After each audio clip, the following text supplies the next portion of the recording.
দেখো বন্ধুরা, আমার ভাই ধান ভাঙিয়ে নিয়ে এসছে। এই যে চাল, দেখো, এই দেখো চাল, দেখেছো? চালের মধ্যে কুড়ো আছে, এগুলো আবার ঝাড়তে হবে কুলোই করে। দেখো, এই দেখো, এই এক বস্তা,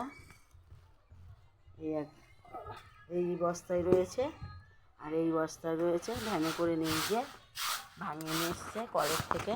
এই দেখো, চাল, খুদ, পুরো সব আছে। এগুলো আবার ঝাড়তে হবে, ঝেড়ে ঝেড়ে সব আলাদা করতে হবে। এই যে আমার মাসি ঝাড়ছে চাল, দেখুন আমার মাসি কি সুন্দর বসে বসে ঝাড়ছে। চালগুলো দেখো কত সুন্দর হয়েছে, দেখো দেখো। তাও মাসি বলছে চালগুলো ভালো পরিষ্কার